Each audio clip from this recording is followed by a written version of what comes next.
I want to share with you 5 self-improvement mistakes that could be knocking you off course. Let's go.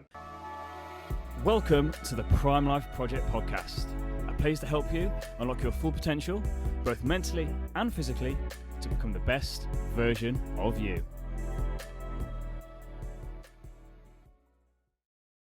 Welcome back to an episode of the Prime Life Project podcast. I'm your host, Daniel James, and today I want to share with you 5 things that could be detrimental to your self-improvement journey. Self-improvement has become very, very popular, and so many people are jumping on board, which I think is absolutely incredible. However, there are 5 common mistakes that I see a lot of people make, and I don't want you to make them as well. So number 1 is the comparison game.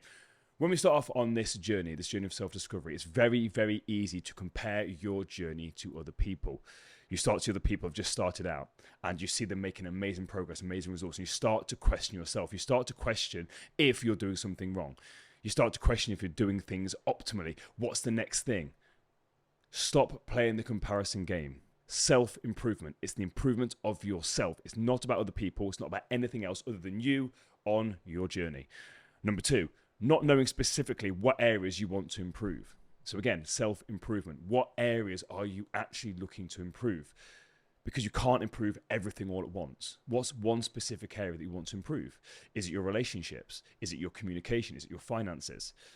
Is it getting out of negative thought patterns? Is it controlling your thoughts? Like, what specifically do you want to improve?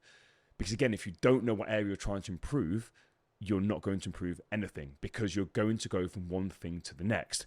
Which brings me on to point number 3. Stop being a magpie. Getting that magpie syndrome, because you're playing the comparison game. You don't know what you're trying to improve, and what you end up doing is becoming a jack of all trades, master of none. You're trying to master each individual thing. You're trying to improve your communication while at the same time taking control of your thoughts. You're trying to meditate, you're trying to journal, you're trying to do all of this stuff. And you go from one thing to the next because you see this next person, oh, they're doing this, I'm going to try it. I'm not making quick enough progress. Not understanding the main reason why you should be starting on this journey is for yourself. It's not about anyone or anything else. It's about you.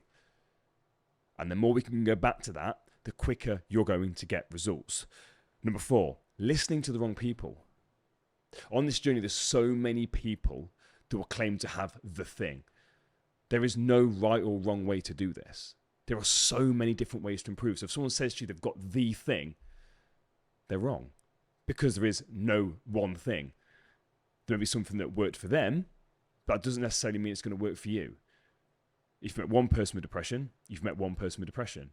Now, there's certain patterns, certain traits, but your journey is unique. Your story is unique. I share my journey with depression. I share the things that I'm going through, and hopefully something resonates. But you are not me. But if you're listening to someone and you've been struggling with your mental health, and this person has never struggled with their mental health and can't relate, they're just regurgitating information out of a book, are they the people that you should be listening to? I'm going to say no. And you can tell the difference. You can tell the difference because there's no substance behind what they're saying. They're basically just a walking meme, just regurgitating quotes with no real substance behind it. Make sure you don't take advice from the wrong person. You wouldn't take financial advice from someone that's broke, unless it's financial advice on how to be broke. I did this. Okay, so you did this and you ended up broke. Thank you for that. I'm going to make sure that I don't do that. See, now that's a great way to use it, but most of us don't do that. Before I go into the final thing not to do, if you've taken any value from today's episode, don't forget to like and share it with a friend. I want to keep this one a bit of a short one today. Short, sharp and snappy. Number 5 is half-assing your journey. You're not going all in. You kind of want to change, but you like the idea of staying the same. No. On this journey of self-improvement, you've kind of got to go all in.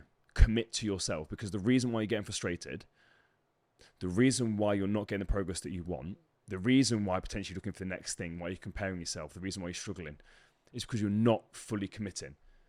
And the reason why you're not fully committing is probably a thing that you need to work on and improve. And that's probably your limiting beliefs. That's where I would start. Personally, that'd be my advice. Look at some of your limiting beliefs. If you're not happy in certain areas, if you're struggling, if you can't quite make that, you always get some way, and then again, you self-sabotage, you stop, whatever it is. Look at some of your limiting beliefs. Start working on your paradigms. That's my advice, but again, I'm not you.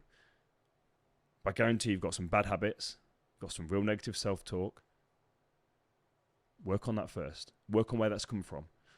But no matter what you do on your self-improvement journey, do it with kindness towards yourself. Don't judge yourself because you were doing the best with the information that you had. Once you find information, pay it forward. Bring those up around you that may be struggling as well. Hope you enjoyed this week's Thursday Thoughts. I'll see you guys next week. Take it easy.